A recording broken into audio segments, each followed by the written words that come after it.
NBC 26 Live at 5 as President Trump vows to defund sanctuary cities. We hear from Appleton leaders who say despite popular belief, they don't fall into that category. Plus, deadly train accident investigators in Marinette trying to figure out why a man was on the tracks late at night. And sharing their heartbreak, the Mackey family ready to speak publicly after losing 3 children in a house fire. We begin tonight with the president's first 100 days in office. Today, President Trump signing an executive action implementing new vetting measures he says are aimed at keeping radical Islamic terrorists out of the U.S. He also held his first face-to-face meeting with a foreign leader. Steve Handelsman has the details. The president and the prime minister are opposites. Theresa May is reserved, Donald Trump brash. But they say they got along today, will strengthen NATO and fight ISIS, May using its Arabic name. Work even more closely together in order to take on and defeat Daesh and the ideology of Islamist extremism. Maybe, said Mr. Trump, with Vladimir Putin.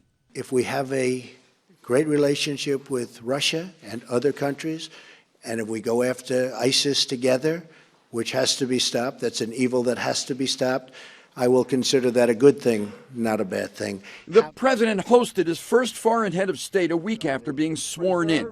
Today, a disclosure. After the balls, the next morning, the president himself got on the phone to the head of the National Park Service, demanding government photos to counter what he falsely claims are media lies about his inaugural crowd being much smaller than Barack Obama's. He was on the phone for an hour today with Mexican President Peña Nieto, who canceled his trip to Washington over Trump's border wall and the White House weighing a 20% tariff on imports from Mexico to pay for it. President Trump said he hung tough on the call. We have a trade deficit of $60 billion with Mexico. On top of that, the border is soft and weak, drugs are pouring in, and I'm not going to let that happen. Now he says he will negotiate with Mexico. I'm Steve Handelsman, NBC News, Washington. President Trump signed an executive order this week defunding sanctuary cities. That news putting a Fox Valley community in the spotlight. NBC 26's Raquel Lamel is live at 5 to explain. Raquel. Well, Stacey, some websites have listed Appleton as a sanctuary city, but city leaders along with law enforcement say that couldn't be more from the truth. The website called Politico lists Appleton as one of the many cities the president has vowed to defund, but law enforcement says they've never been a sanctuary city and nothing changes with the president's executive order. However, law enforcement says they've been getting phone calls nonstop of people worried for their safety, believing the police will start reporting undocumented workers to the Immigration and Nationalization Services. Officers say that is simply not true. We will continue to honor detainers and cooperate with the federal government if they come ask for our assistance, but we will not go out and look for undocumented immigrants. Mayor Tim Hanna of Appleton says we are in compliance with all federal laws and our police department has policies and procedures in place to work with federal authorities if requested. Now, we reached out to Green Bay and Oshkosh for their reaction to sanctuary cities, but did not hear back from either office by news time. Coming up tonight at 6, hear from area Republicans and local Hispanic groups who say recent events are causing a lot of panic in the communities. Live and keeping you connected, Raquel Lamel, NBC 26. Today, thousands of anti-abortion activists gathering in Washington, D.C. for the annual March for Life held on the anniversary of Roe v. Wade. Vice President Mike Pence addressed the crowd saying, quote, President Trump will announce a Supreme Court justice nominee next week who will, quote, uphold the God-given liberty to life. We're just trying to stand up for the the orphans, and we're trying to stand up for the unborn, and we're trying to stand up for life, and we're going to do it in a positive way. One of the first executive orders President Trump signed was to prohibit U.S. aid from going to international organizations that promote abortion. And you'll recall yesterday, 3 state Democratic lawmakers spoke out in Appleton, urging House Speaker Paul Ryan and other lawmakers not to defund Planned Parenthood. Democrats say thousands of women will lose health care if Planned Parenthood loses federal money. Today, 3 federal judges ordered Wisconsin lawmakers to redraw legislative districts by November. The judge agreed with voters who sued over the current maps, alleging boundaries unconstitutionally consolidate power for Republicans and discriminate against Democrats. The state is expected to take the case to the U.S. Supreme Court. Let's get a check now on your first forecast. Gray skies, a little cooler outside today as well, Cameron. That's right, Stacy. For the first time in quite some time, high temperatures were actually at or below freezing across northeast Wisconsin. Right now, temps range from the mid-20s to around 30 degrees. We kicked off the day with lots of clouds and a few flurries, but we actually broke into some sunshine as we moved through the afternoon. Right now, we're looking at a mixture of clouds and a few stars, and that will be the story throughout the evening with gusty winds. Temperatures will be falling through the 20s with maybe a flurry. Stacy? Deputies say they've arrested 2 men for internet crimes against children in Oconto County. Investigators say Justin Craig, a 30-year-old homeless man traveling from Oregon, was found in an Oconto hotel room with a runaway girl. Craig has been charged with child enticement. Deputies also report Alexander Boatwright was traveling from Minnesota to meet a 14-year-old girl. He was found at a restaurant in Abrams. Boatwright is charged with child enticement and using a computer to facilitate a child sex crime. Now, deputies do want to remind parents, monitor your children on their phones and computers. Marinette police identified the man hit and killed by a train early this morning as 46-year-old Jeffrey Clark. As NBC 26's Pafua Yang shows us, investigators still have many questions to answer. Police say Jeffrey Clark was walking his dog at the railroad crossing on State Street north of Sherman Street in Marinette around 1:45 this morning when he was hit and killed. Investigators say the train operators saw Clark standing between the crossing gates. They sounded their horn but told police they couldn't stop the train. Emergency personnel and representatives from the railway responded to the scene. The male succumbed to the injuries sustained in the collision. Clark's dog is being treated for injuries at a veterinary clinic. Tonight, police are trying to determine why he was on the track so late at night and if alcohol may have played a role. Reporting in the newsroom, Pafua Yang, NBC 26. We have new developments tonight. A Sheboygan Falls family who lost 3 children in a house fire set to talk publicly for the first time 1 year after the tragedy. NBC 26's Marissa DiCandido is in Sheboygan Falls with more. 1 year ago yesterday, Chris and Christy Mackey tragically lost 3 of their 4 children in a fire at their home. On Sunday, they will speak for the first time about what happened here at Lake Country Academy to their church congregation. The Mackeys are members of Crossroads Community Church in Sheboygan. The church says Chris and Christy will share how their faith gave them strength and helped them get through this past year. The Mackeys lost their children, 11-year-old Natalie Martin, 10-year-old Ben Martin, and 7-year-old Carter Mackey in that house fire. Their daughter, 9-year-old Jenna Martin, survived. The family has since decided to donate the land where their home stood to Habitat for Humanity. Now, I just spoke with the senior pastor from Crossroads Community Church about why the Mackeys decided to share their story on Sunday. Hear from him coming up on NBC 26 Live at 6. For now, in Sheboygan, Marissa DiCandido, NBC 26. Thank you, Marissa. A popular clothing store in northeast Wisconsin closing its doors, while you won't be able to shop there ever again. Plus, dangerous ice. If you have plans to go fishing this weekend, there are some bodies of water you'll want to avoid. You're connected to NBC 26 News at 5 with Megan Lowry, Chief Meteorologist Cameron Moreland, and Sports Director Charlie Sakaitis. NBC 26 News at 5, keeping you connected.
The Green Bay Metro Fire Department warning you about unsafe ice conditions tonight. They say from the mouth of the Fox River south to De Pere, it's all open water. On the Bay of Green Bay, they report the ice is rapidly deteriorating.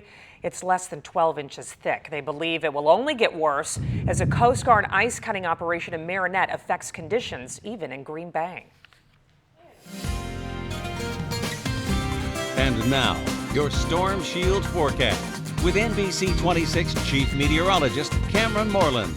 We are now officially heading towards spring. Our normal high yesterday was 24. Today it's 25, but our actual temperature is going to be going down. Here's a look at the next 7 days.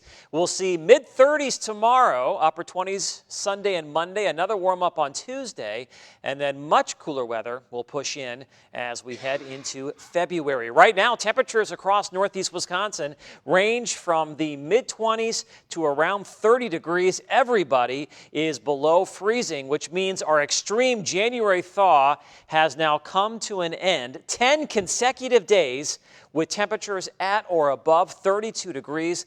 That is the longest such streak we have ever seen here in northeast Wisconsin, at least since records have been kept, and records go back over 120 years. Right now, in Green Bay, it is 30. In Appleton, the temperature currently stands at 27, and we're looking at gusty winds out there, so the wind chill is making it feel even colder. It feels like 13 in Sturgeon Bay, and right now in Manitowoc, it feels like 17 degrees. Now, we kicked off the day with clouds and a few flurries, then we kind of broke into a mixture of clouds and sunshine. As you take a look at Storm Shield radar right now, you can see we've got quiet conditions across most of the upper Midwest, but every time a little pocket of clouds moves through, there will be that chance for a couple of flurries. The jet stream is located right over Wisconsin. It's going from northwest to south and east, and that means we're going to keep watching these little systems move through from time to time as we head through the weekend. Now, behind a system yesterday, we cooled down.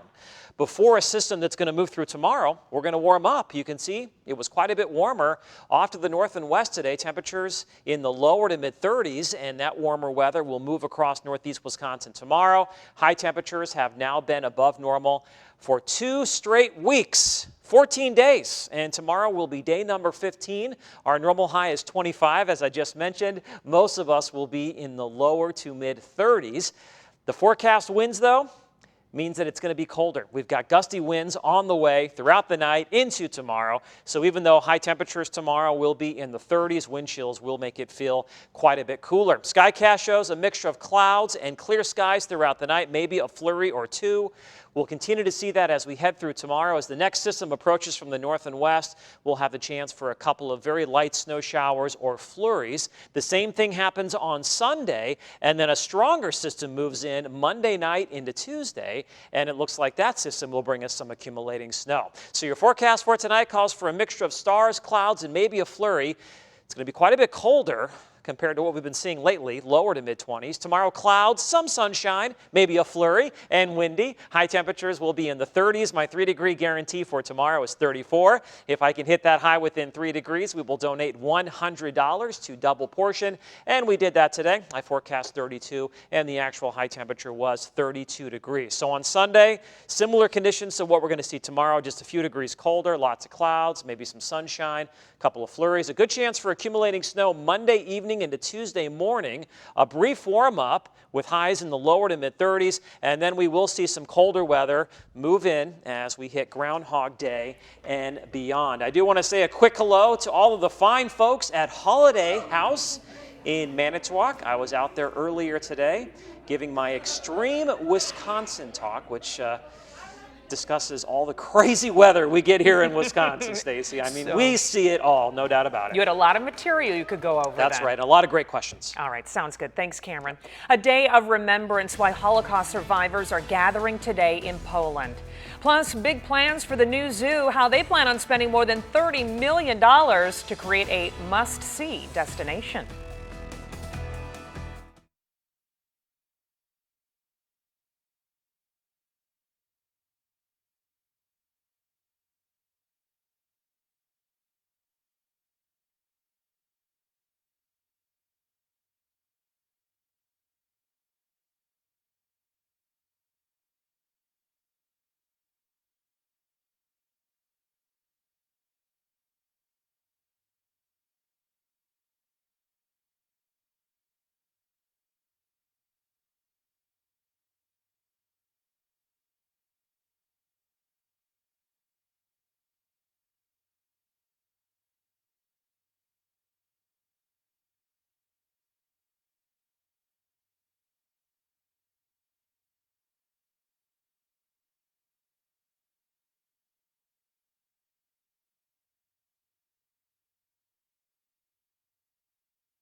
Today is the 72nd anniversary of the liberation of the Nazi death camp Auschwitz. Some of the last survivors of the Holocaust gathering there today to share stories and visit a new exhibit showing recently uncovered personal items of victims. It's believed more than 1 million Jews died there during World War II.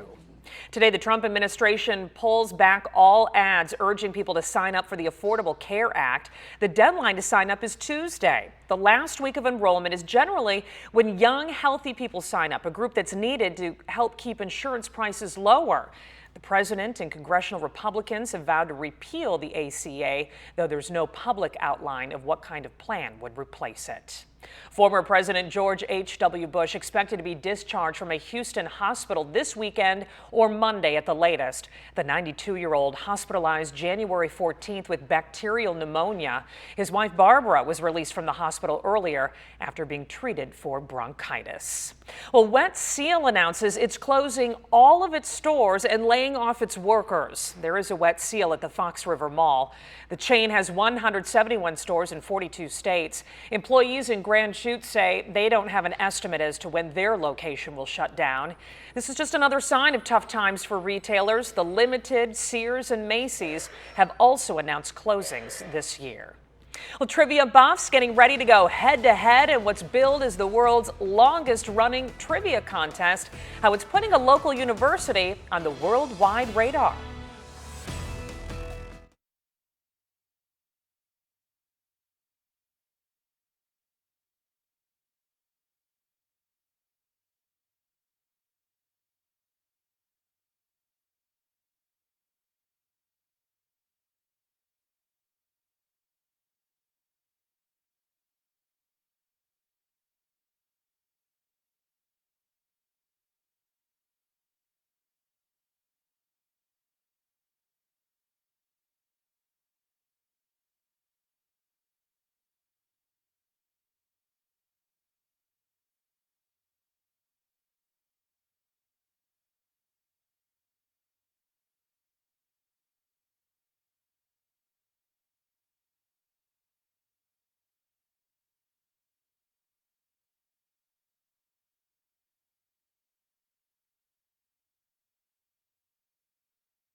Brown County unveils a new master plan for the new zoo and adventure park. NBC 26's Brooke Haves has a breakdown of what's to come. The plan is 75 pages long. Zoo leaders say the goal is to utilize all 1,600 acres of the zoo, adventure park, and reforestation camp to establish the new zoo as a regional destination for adventure. The plan lists more than $30 million worth of projects, and the timeline looks at most of the project to be completed in the next 10 to 20 years. One of the largest projects listed on the budget is a $5 million entry plaza with overhead treetops adventure course. There are also new animal exhibits listed on the budget, including $4.5 million for an Asiatic bear and a Amur tiger exhibit. Zoo leaders say they want to modernize a guest's experience. You may have aerial trails, that the animals will be able to go ahead and they may follow you. You may be walking out to see the moose and a lynx might be walking right next to you. How do we get families engaged in healthy lifestyles, outdoor activities, spending time with their family, things that we know that are really important for our community. County leaders say the money for this plan will come from fundraising through the community. Zoo leaders say they expect attendance could jump up from 225,000 to 300,000 visitors per year with the implementation of this plan. Brooke Hafes, NBC 26. Thank you, Brooke. They call it the Super Bowl of Trivia Contest. Just after 10 o'clock tonight, leaders at Lawrence University will kick off the 52nd edition of the Great Midwest Trivia Contest. For 50 straight hours, teams of trivia junkies will engage in a brain battle. The tournament runs nonstop until midnight Sunday. It will be webcast worldwide from the campus radio station. Well, you could call it the nuttiest car on the road. The Planters Nutmobile turning heads in the Appleton area today. The rolling billboard visiting Northeast Wisconsin is part of Mr. Peanut's 100th birthday celebration. You can see the Nutmobile for yourself and meet the crew tomorrow from noon to 5 at the Walmart Supercenter on Mutual Way in Grand Chute. Well, coming up, he's the longest-serving manager in Appleton baseball history. And now Matt Erickson will be back for another season with the T-Rats. That's coming up next in sports.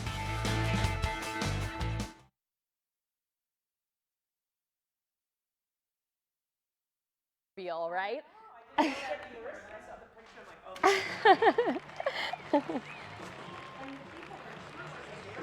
Oh, sorry.